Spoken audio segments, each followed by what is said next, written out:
Hello, classmates. Welcome to another episode of Middle Class Film Class. I'm your host for today, Pete. And I'm Joseph.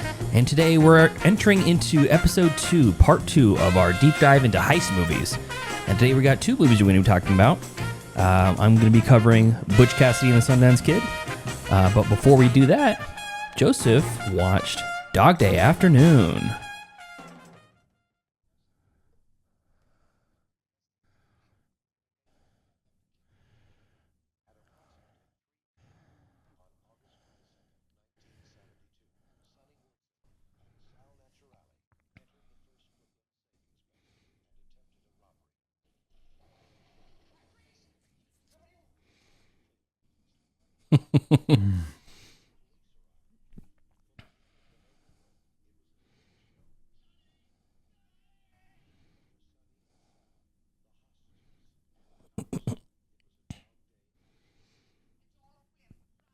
They said it.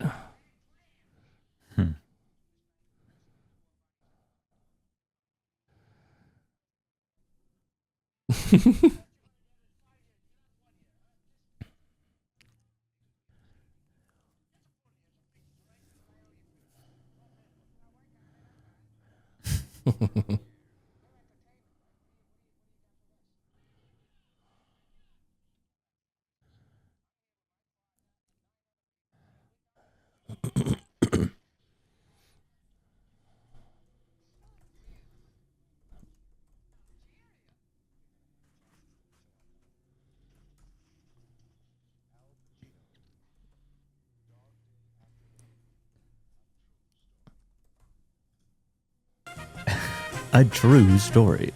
Dog Yes. Day Afternoon. Yeah, a classic directed by one Sidney Lumet, who also directed 12 Angry Men, Before the Devil Knows You're Dead, Serpico, the original Murder on the Orient Express.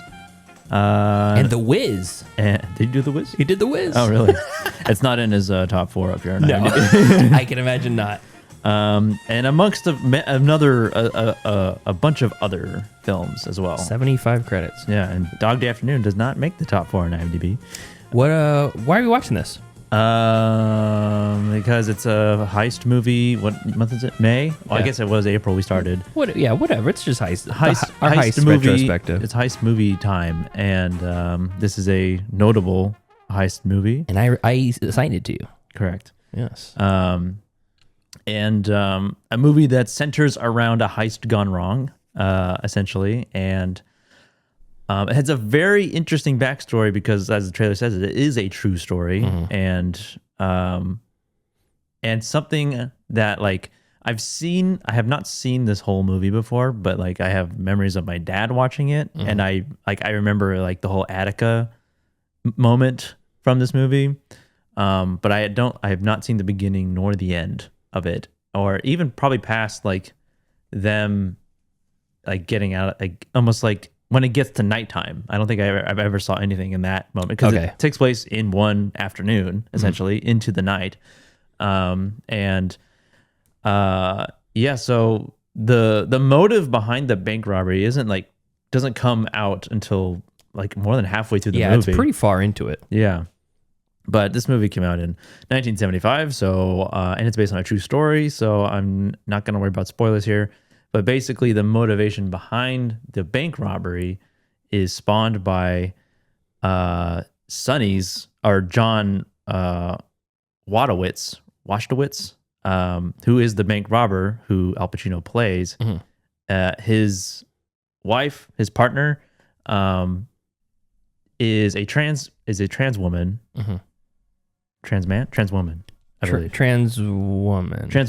Yeah. And has not quite transitioned yet. Yes, and is attempts suicide, and that kind of motivates him, at least in the real story, to rob the bank for gender reassignment surgery. Yeah, he's trying to get money to allow his trans wife to go to post-op. Yes. And in the movie is played by Humperdinck, Chris Sarandon.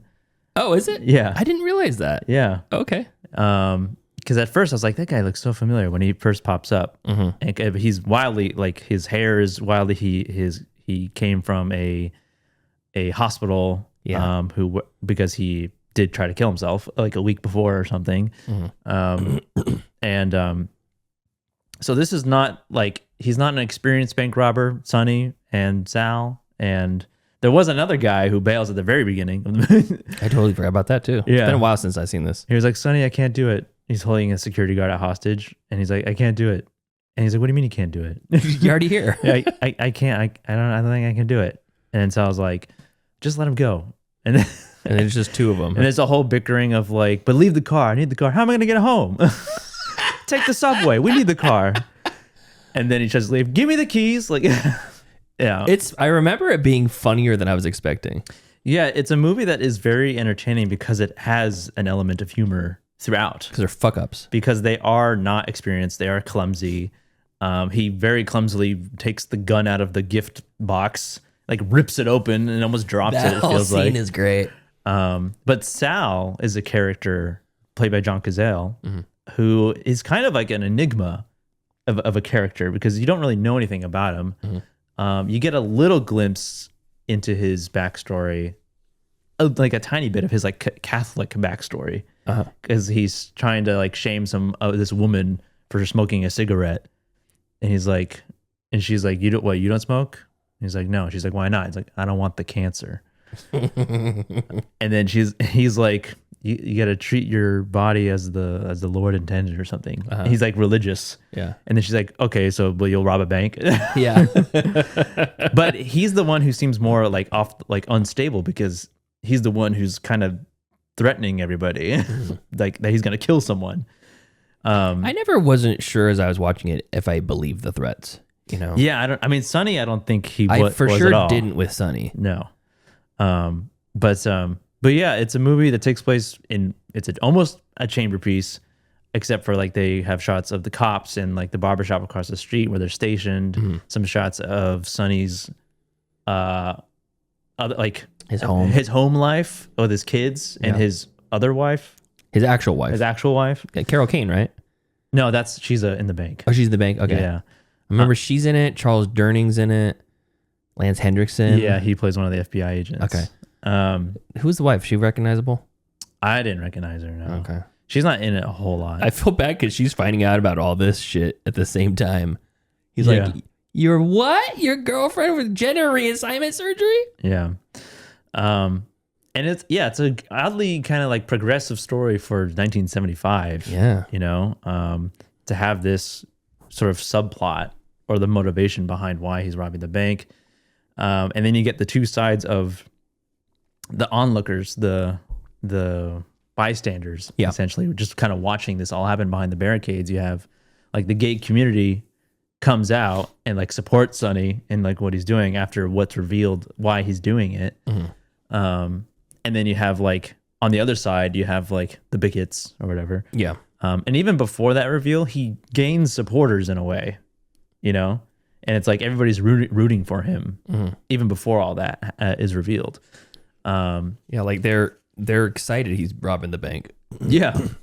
Hey, he fucking did it. He's robbing the bank. I mean, he didn't do it, but he got caught. And that's another element of the story that's kind of a mystery is how he got caught. There was an alarm somebody triggered or somebody gave a tip away, but it's never revealed how they arrived because they kind of arrive like just very casually, like through a phone call. They're like, he picks up the phone and the cop is just across the street in the like watching, you know? So they got word somehow. And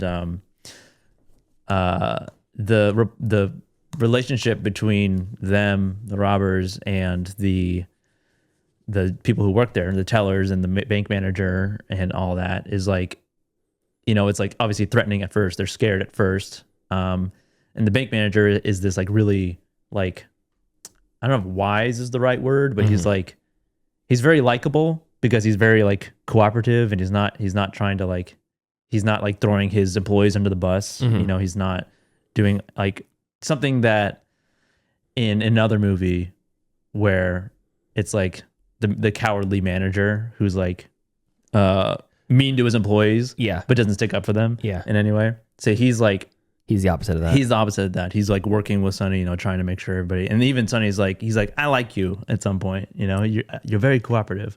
And Al Pacino like really gives this like really like Long Island accent or something, that East Coast. And it's like, It's set in Brooklyn, so Yeah. I wonder if it's a Brooklyn or Bronx accent. oh yeah, maybe. But yeah, it's like, this is my first entire watch of this movie. And it was very entertaining. It was very fun. I like a good chamber, I like a one location type of movie. Yeah. Standoff throughout the entire movie, and the relationship between Sonny and like the sheriff or the sergeant. Yeah. Is a good relationship in the sense of like what they're trying to accomplish. Obviously he needs to get arrested, but he needs to get away. Sure. When I look back at it, I remember it being kind of similar to Airheads, where they become like local heroes in a way. Yeah. And some of the police in both stories are sympathetic to them, and some of them are not. Yeah, there's a lot of bad policing just in general throughout the movie, because he's like And there's also in the movie. the sergeant. Yeah, exactly. The sergeant, he's like constantly having to tell everybody like, put your guns away. Yeah. Put your guns away. And they're all guns drawn. Yeah, they're ready to go. And he's out there. He doesn't have the gun. He's just like, he's out in the open. There's like snipers on the roof and stuff. Yeah. And the FBI is kind of like shadowing the whole time. They're kind of weird. They do take over eventually, and you like them less. So Yeah. than the other guy, Moretti is his name. But yeah, it's a movie that keeps you engaged, even though it is a one location. I mean, Lumet did that with 12 Angry Men. That's even more confined into just one room. But it really keeps you engaged with the dialogue, the relationships between the characters, and the tension throughout, because there's quite a few moments where he's like outside trying to like make a bargain, make a deal, make some sort of like get me a helicopter, give me a jet. And he's also a little bit delusional, thinking that that he can like do this, like he can like go out of the country or get out of the country. Like they're just gonna let him do that. Sure, why not? Do you know that 12 Angry Men was Lumet's first feature movie? Oh, really? He had a bunch of like television episodes and the Alcoa Hour, and then he had some TV movies as well. But that was his first theatrically released feature movie, and it's fucking 12 Angry Men. Yeah, talk about a welcome to the show. That is wild. Yeah. Yeah, and then the element of like his wife. Because his wife is introduced, like his actual wife is introduced, like with the kids earlier, before his like, it's like not really, I don't want to call it an affair necessarily. I mean, it kind of is. Yeah, sure. Yeah. It is. He's married and he's banging this trans woman. Yeah. And then he's like, bring my wife down here. And you're kind of like led to believe like, oh, she's going to come down with the kids. But then it's Leon. Who shows up, and they just pulled him. He's like all groggy. He's like, he's zonked out. He's on Quaaludes or something. He's on meds, and like he's in a robe. His hair, like he looks like he's been in like a mental hospital. Yeah. And I was like wondering how. I mean, I know it's 1975, so it's like their ideas about trans people back then were wildly different. Oh yeah, for sure. Wildly different. But and like looking at this from like a modern lens, it's like it would be easy to criticize it, but at the same time, it's like we're in a totally different world now. Yeah, sure. From 1975, so it's like you have to like give it sort of some credit where it's due because of what it was doing, even though like it's his wife, he's a trans woman, but he keeps essentially misgendering her, calling him he. Let me talk to him. Yeah. Although he does refer to her as his wife. Yeah. So it's very interesting in that dynamic. And I had a really good time watching this movie. Like it is like mostly like it's like wholesome in a way. Yeah. Like the motives are wholesome and like they're genuine, even though he's like you kind of get an idea that he might be like very unstable or abusive or something. and like even them, like him and Leon have like he like she like seemed like she was scared of him. Like that's why okay, for the last 6 months or something. Yeah. You know? So it's very like a toxic relationship in a way, from his end. But we don't see any of that really, you know? And I really just wanted to know more about Sal. Like I wanted to know like why he was the way he was. There's in the trailer and when it happens in the movie, he's like, I don't want to go back to that prison. You know, it's like you get like what's just a little glimpse, and you have to fill in the rest. What's with this guy? Which is interesting because I know that most of the dialogue in it is improvised. Yeah. And Lumet basically said, we want the actors to find their own characters on their own time, and the audience to be keep the mystery alive about them, and not be 100% clear about their backstory, which makes sense why they would save his motive until halfway through the movie. Yeah. You already established how you feel, and maybe that was important to do in 75 because they want to establish that you like Sonny. Yeah. And if you are 1975 normal person, probably the average person had negative views about trans people and gay people, or at least a bigger chunk of them. Yeah. You may say, oh man, I really wanted to like that guy or whatever. But if you're already halfway through the movie and you're bought in with him, you're like, this fucking Sonny guy's all right. Yeah. And then his wife comes out and you're like, oh boy. Oh yeah. Maybe that wasn't the necessity. Maybe that was intentional. Yeah. Yeah, a lot of things about the production. Al Pacino like almost didn't play this role. It was almost given, like he was offered the role, and then because he was recently off Godfather Part 2, he was like, I don't think I can dive into this character after playing this character. It was then offered to Dustin Hoffman, and then when he learned that it was offered to Dustin Hoffman, he's like, whoa, maybe apparently they had some sort of, I don't know if it was a rivalry, but like it was definitely the same flavor of actor, I think, back then. They're like, okay, well, I don't want Dustin Hoffman to play it. Yeah. I'll play it. And like him and this and him in The Graduate feel very similar. Yeah. Sidney, I don't know if it was Sidney Lumet's like suggestion or advice, but like Al Pacino like didn't sleep very much, and he didn't eat very much, to be that sort of frantic, paranoid, more like wired. Yeah, definitely like more unstable, for sure. And like, I guess I didn't realize how method of an actor Pacino was, necessarily. Which I think is the joke in Jack and Jill. Have you seen Jack and Jill? No.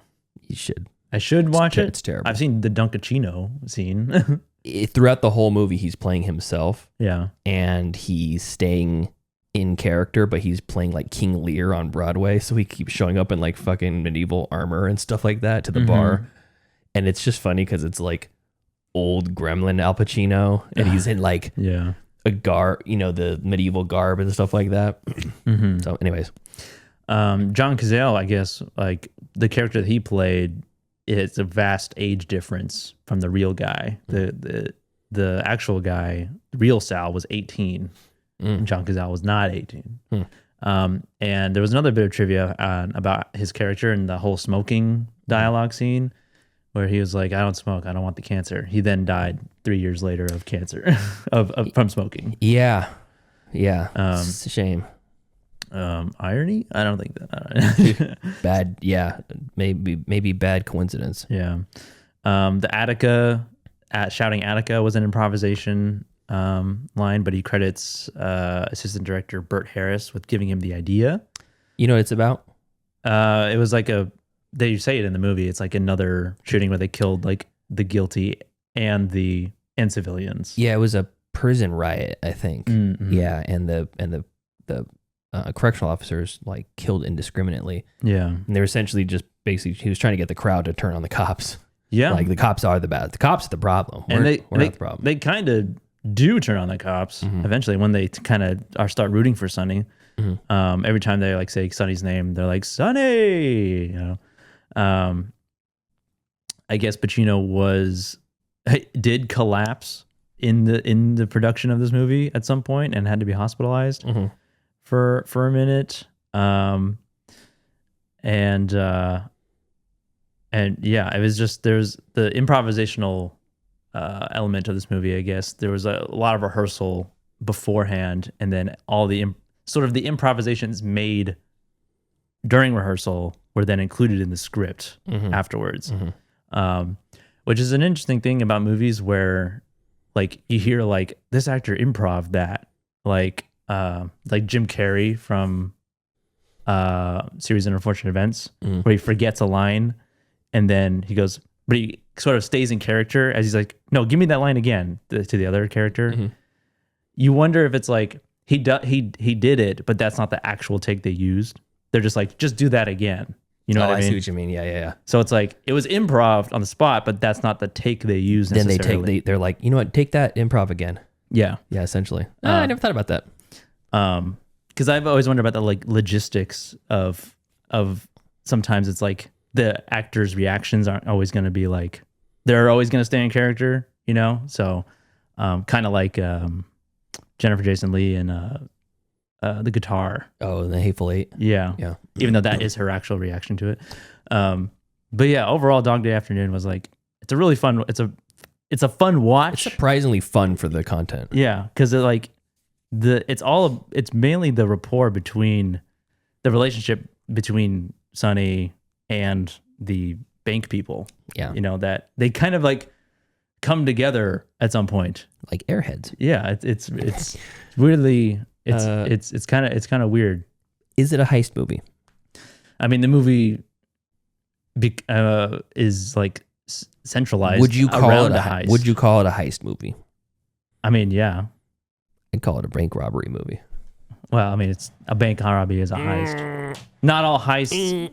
All bank robberies are heists, but not all heists are bank robberies. Well, it's a real rectangle square situation. Yeah, because like a heist is kind of just a general like they could be stealing jewelry, art, whatever, money, gold. I thought in the trivia that was interesting that the real life character of Sonny, his name was John Watchwisks or whatever his name is. Yeah, he watched The Godfather to get ideas the day that he robbed the bank. Yeah, I did see that. And then Al Pacino ends up playing him in the biopic.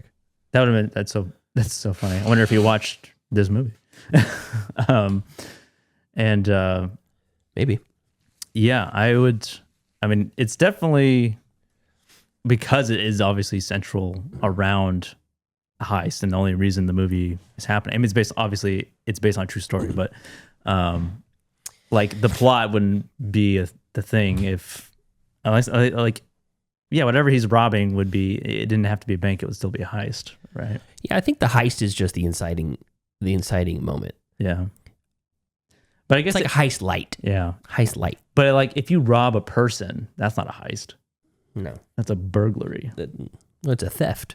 Yeah, it's a larceny. Well, burgling is burglaring is like you go into a house, breaking in with no threat of violence. Okay, if you break in, there's no one there. That's a burglary. Is a heist also that? I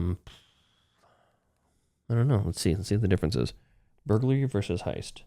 Versus bank robbery. Versus heist. Versus theft. A heist is a meticulously planned high-stakes theft, often targeting large valuables or money, typically used in a colloquial or media context. A burglary is a legal term for unlawfully breaking into a building with the intent to commit a crime such as theft, often when it is unoccupied. Oh, okay. So when no one's there. Yeah.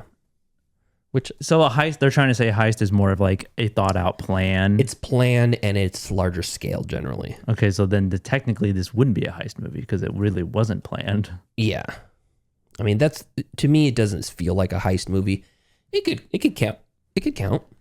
I mean, it's like a heist is kind of like a large umbrella, but if you really like want to be technical, then no, it's not a heist movie because it wasn't like, we're going to go in. You're going to distract them. I'm going to check out the cameras. I'm going to... Plus, I feel like in the heist movie genre, you want to see some of that, and you don't get that in the this. Planning. Yeah. But again, the second that I suggested to you, I'm like, yeah, it's a heist movie. Now that I'm actually dissecting it, maybe it's like heist light.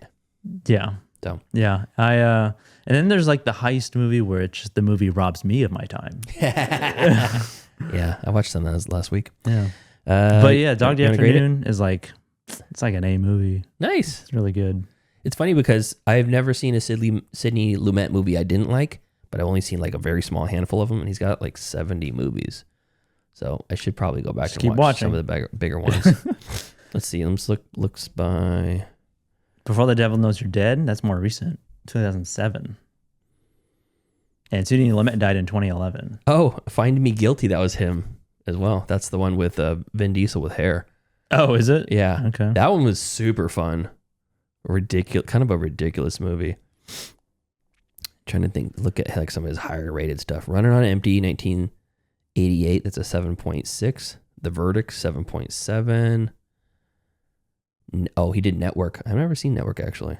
Network was his follow up to Dog Day. Is that the I'm mad as hell Yep, and I'm that's not the going one. to take it anymore? That's the one. All right, you got anything else? Nope. Okay, so next up, Joseph did Dog Day Afternoon. That was assigned by me, and his choice for me to review on our part 2 of our heist movie deep dive, Butch Cassidy and the Sundance Kid.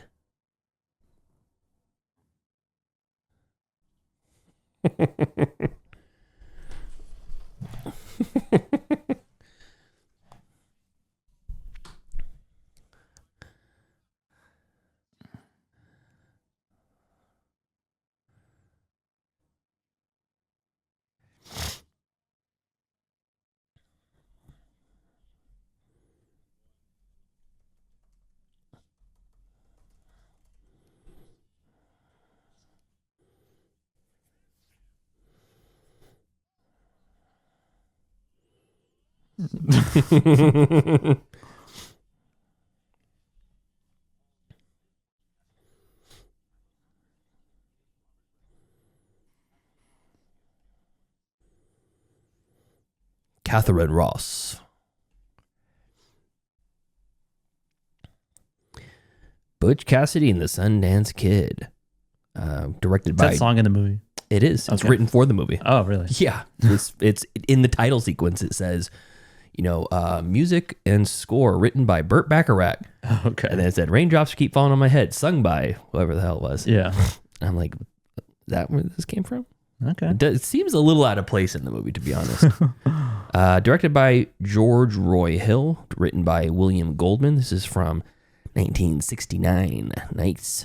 And it is set up as an epic drama, a caper, desert adventure, docudrama, epic, period drama, tragedy, true crime, western epic, and adventure.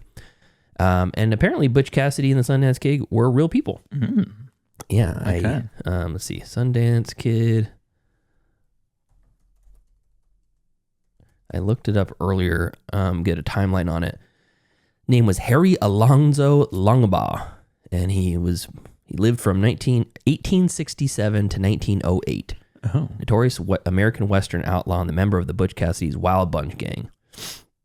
So in this movie, Paul Newman plays Butch Cassidy, Robert Redford plays the Sundance Kid, and you already pick up the story. It does a kind of interesting thing at the very beginning. Most of the posters that you see, and the poster that's in the thumbnail of this video, is the sepia tone, like old timey Western photograph, and it's washed out sepia. Just to know, we're in the old times now, Mm-hmm. And the movie starts out like that, where they have these photographs of them, and it's clearly heavily worn, and it's made to look like it's vintage. And then you see an early movie of them, almost like a Western cowboys and Indians sort of Western. And it's like kind of fast, jittery, like Buster Keaton style, or, Charlie Chaplin era, that kind of film. And it's a silent movie, and there's music playing, and it's like one of their little heists. It's a train robbery, and they're on the back of the horses, and It's like moving faster than normal. yeah, it's moving faster than normal. It's overcranked or whatever. And it's all in sepia tone. And then that fades out, and then it picks up on the actual like film camera version, still in sepia tone though. Mm-hmm. And it shows a real life heist of what they actually did. Oh. But it's in sepia tone. Okay. I'm like, oh, is this whole movie in sepia tone? And once the heist is done, and you see like it's very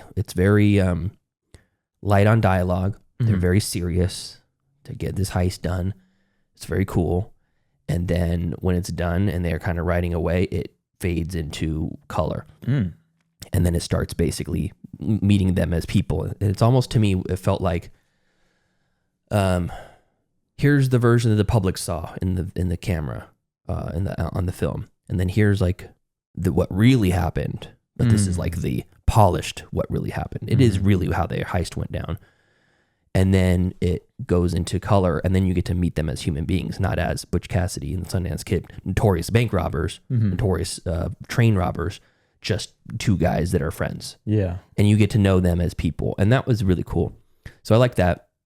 And I like the characters, both of the characters. So Butch is smart. He's the brains of the operation. It's Paul Newman. Very charming, very affable. At one point, one of the characters even says that, Butch, I don't think I've ever met anybody as affable as you, or well-spoken either. And he's always got these plans and these ideas, and he's the leader of the gang. And it was what was the name of the gang? Band of Outlaws was like, what's the name of them? Let's see if I can remember, because it's going to beat me up inside. What is it like the something? Yeah, Butch Cassidy. The Bagel Boys. Gang. The Hole in the Wall Gang. Oh, that sounds familiar. Hole in the Wall I've heard Gang. that before. Yeah. And there was a place out in the wilderness, out in the buttes somewhere, and it's like, I don't know if it's in Wyoming or Texas or somewhere, Oklahoma, and there's like these buttes out in the middle of nowhere that they're kind of like the Proposition, where they're hiding out. Oh yeah, their own little kind of hideaway in the mountains. Yeah, and that's called the Hole in the Wall. So he's like, oh, I saw Butch, she hightailed it out here, went straight for the hole in the wall. So the people know where to find him, but they're not going to go out and get him. And the Sundance Kid, Robert Redford, he's got this thick mustache, and his mustache does not come in blonde like his blonde hair. It comes in like dark brown. So it looks almost like a fake mustache sometimes, but it's not. And he is a gunsmith or a gunslinger. And there's a great poker scene. It's the first time you meet him, and he's winning at poker, and he's dealing out. And at some point, someone asked if there's credit on the house, and I don't run like that. So and so. You're just gonna have to cash out and leave. And this guy basically accuses him of cheating. You've been hitting you haven't lost a single hand since you've been dealing out. He stands up from the table, gets in like shooter position, essentially says, "You go, the money stays." And Sundance Kids just says, "I ain't cheating." And Butch Cassidy gets involved and try to defuse the situation. And you just see how good of a shooter he is. At some point, he says, Sundance, I think we should just get out of here. And the guy who accosted him says, "You're the Sundance Kid? I didn't know that when I accused you of cheating. Why don't you stay a while? Nah, we'll leave." And then as he leaves, he's getting ready to leave the saloon or whatever. And the guy that confronted him and said, "Sage, just how good of a shot are you?" And Sundance turns around, crouches down, shoots the guy's belt off of him, and then shoots the gun on the ground like 3 times, and it slides into the corner of the room. Okay. It's like pop, pop, pop, pop, pop. And then they just walk out, and you're like, oh, he's really fucking good. So you get everything you need to know about the characters then. And you're just kind of following them around through a few different heists. There's a little bit of a mutiny. He's got in the Hole in the Wall gang, and some guy wants to take over, and Butch's as a leader, kick Butch out and make him the leader. So there's like an internal fight there, and that's where that scene comes from. I don't want to be a sore loser, but if he wins, kill him. Okay. Yeah. And then they decide to rob a bank, and it's like they're unstoppable, this gang. They rob banks, there's no impunity. It's just they keep winning. It's a Red Dead Redemption. Yep. And then at some point they are robbing this bank, and there's a fucking gnarly explosion in the trailer. Oh, okay. They blow up the safe on this one trip to the city, steal all the money, and then on the way back they replace with a bigger safe, so they put more dynamite on it, and it blows the whole rail car up. Oh, geez. Yeah, it's huge, and I don't think they thought when they were making the movie it was going to be that big, because there's a couple extras look like they might have got fucked up. Oh God. Yeah. But while they're collecting, there's money that's been blown all over the place, a second train approaches, and all it has is train. all it has is a steam engine Uh-huh. and one all black car on it. Mm-hmm. And it says, S&S Railroad or whatever. And they're like, what is this? And Butch Cassidy and Sundance, their hackles go up and they're like, I think we need to go. And they start going for their horse to leave. And the side of this train car opens up and like 6 cavalry come out. Dudes already on horseback run out and they're shooting off and killing the hole in the wall gang. So the railroad company or the bank or whoever it was hired these basically assassins to come after them and trap them at this train, robbery. And probably for the next 30 minutes of the movie, they're being tracked by these unknown badass hired guns that are trying to kill them. And they track them through towns. They track them through the wilderness. They track them through the desert. They track them through the rocky terrains of the mountains. And they're just like, who are these guys? Where are these fucking guys? Where do they come from? Who are they? And at some point, so they go up into the Rocky Mountains areas where it's like there's no way they can follow their tracks. Mm-hmm. And Butch keeps saying that, hey, they can't follow our tracks. There's no way. And then they look through the binoculars or whatever, and they see him coming up, and they say, oh, they got an Indian tracker. He's been tracking us. He's this guy from Oklahoma. He can track anything. He can track a gnat in a snowstorm or whatever. Mm-hmm. And so they're basically being tracked. And long story short, they can't seem to get away, so they leave the country, and they go to Bolivia. Nice. Yeah. And the funny thing, the entire thing too is kind of goofy. It's kind of fun, the banter. And they're very like cocksure, and they're very arrogant about, themselves, but they go to Bolivia and they bring Sundance's like lady with them. And they try to go straight down there, but they can't. So they start robbing banks. Mm-hmm. And they say, okay, we robbed a few banks. Now let's really go straight. And they get hired on by some banker or some miner or something like that to be their hired guns while he's transporting money back and forth between different banks. Mm. And he gets killed in the line of duty. And they essentially, I don't remember if they take his money or whatever, but long story short, they get all kind of fucked up. They're still trying to go straight, but the Bolivian police do not play. Yeah. And it basically boils down to they get hunted by the Bolivia police this time, and they end up in a shootout and they don't make it. Mm. So there's some foreshadowing in the middle of the story. That's kind of how the whole plot goes, and none of this is a secret. But it's a very, very fun movie. Mm-hmm. There is a little bit of planning of various robberies, which may or may not be constituted as heists. Yeah. But I don't really think of this as a heist movie either, I didn't even think it was a heist movie. Have you seen it? No, I've not seen it. Okay. It felt more like a Western. It is. It's a straight up Western, and it's like, it's a bank robbery movie, but they don't just rob banks. Sometimes they rob trains, and there's some kind of chicanery and clever stuff that goes on with the train robberies that maybe constitutes a little bit more than just a run and gun train robbery. But it's like that and then a chase movie because they're being chased by these guys for so fucking long. The runtime of the chase is unbelievable. And then once they get to Bolivia, they get chased by a whole nother set of people. Okay. So I don't know. What makes this movie so charming is the two characters. Paul Newman is charming in general. Mm-hmm. Robert Redford is fucking great. Handsome as ever. Handsome as the day is long. and also charming. And they're playing two very different characters, and you love them both. They're in cahoots through the whole movie, right? Yeah. They know each other from the beginning. It's not like they meet. No, it picks up and they're already established. Okay. They're not it's like a meet cute or something. No. That's the prequel. Okay. But it's funny because they're so friendly. And like when the mutiny happens, he's basically like the guy who's trying to take over. I can't remember his name is. Let's just call him Carl. He's like, Carl, you're going to try to take over? Why do you want to do that? You guys want to take orders from Carl? He's going to be drawing up the plans. And he said, well, Butch, you said if any of us want to challenge you as leader, we could. And Carl wants to challenge you. He's like, well, I don't want to fight you, Carl. I don't want to die. Well, I'm changing the rules. Yeah.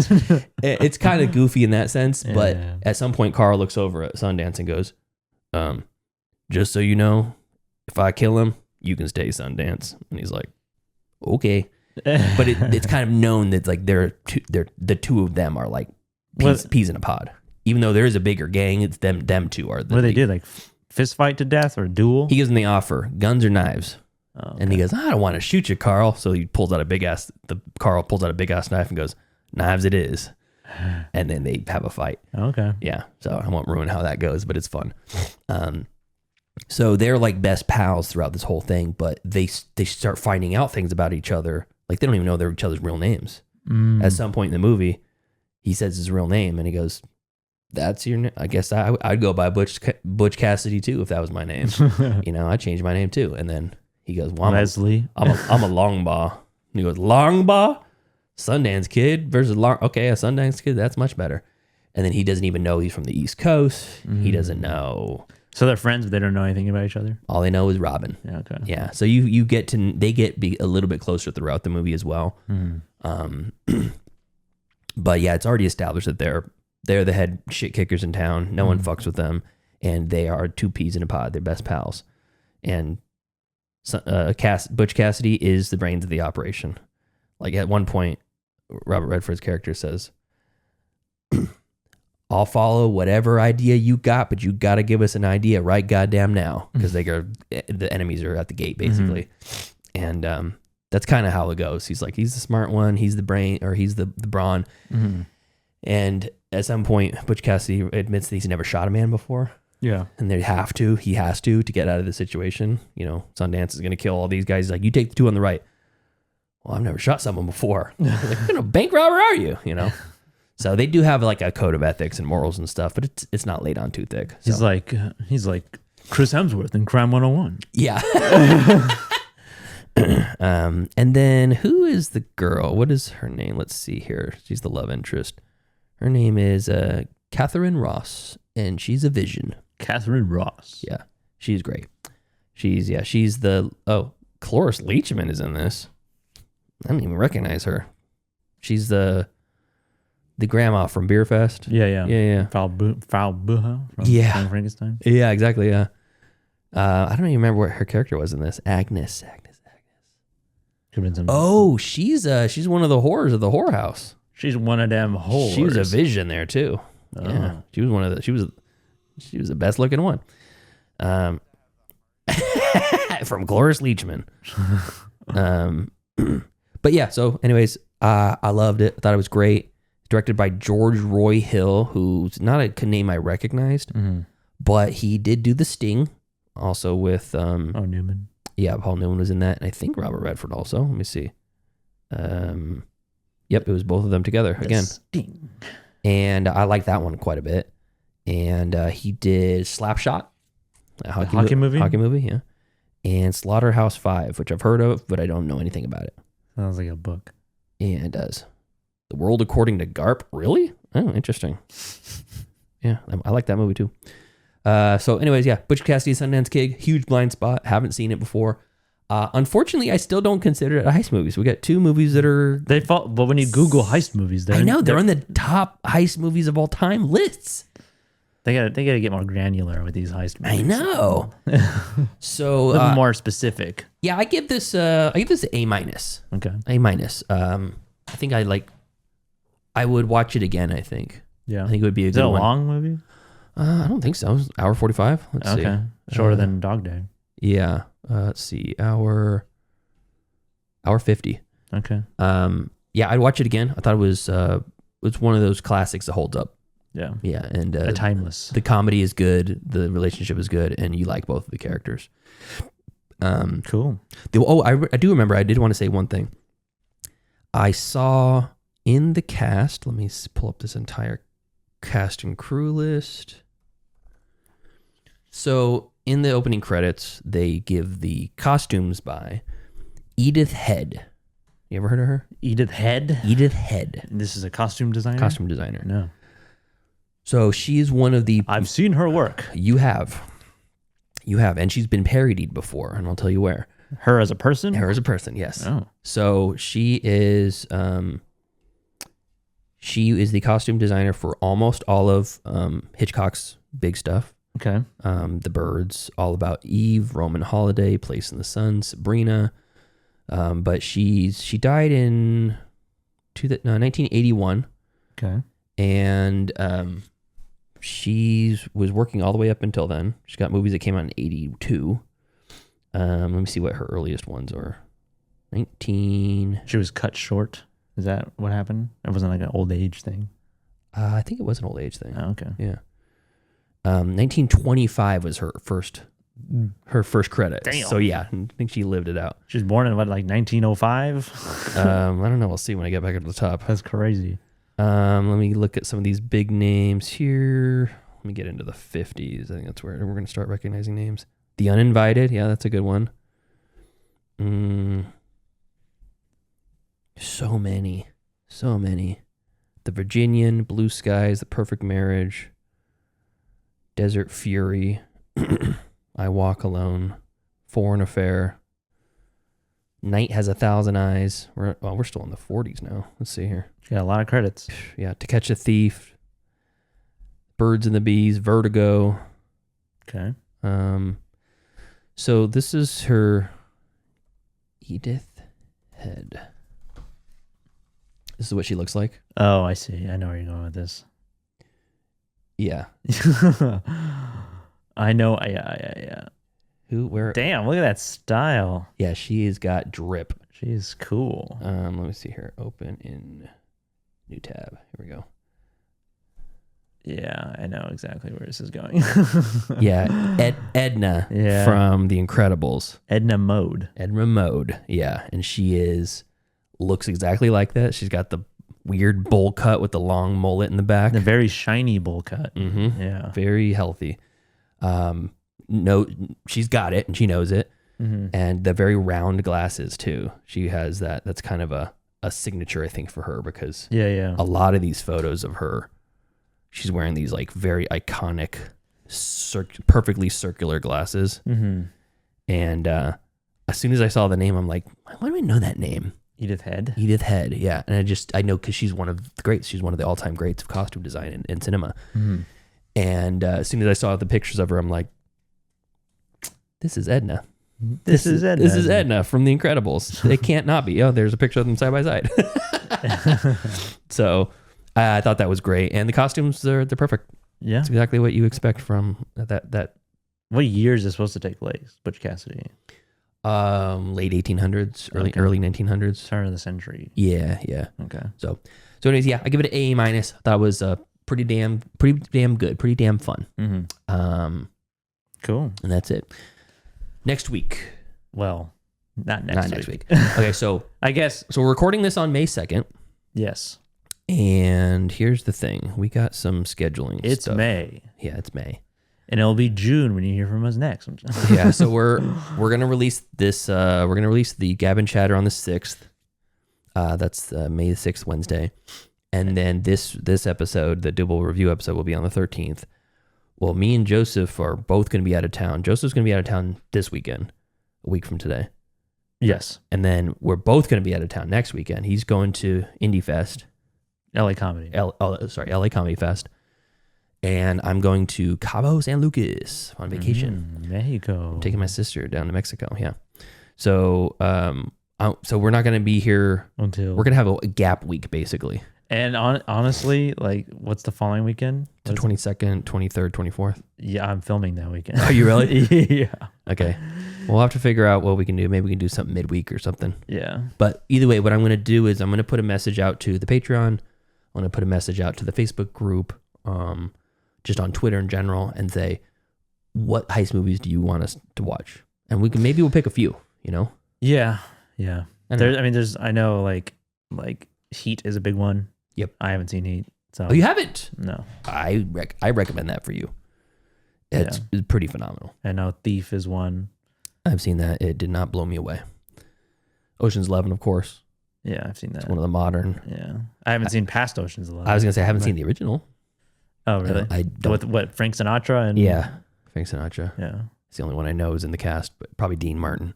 There's Ocean's 8, the all-woman reboot. I've seen all the Oceans besides the original. Okay. Yeah, they're okay. Ocean's 8 wasn't as bad as I thought it was going to be.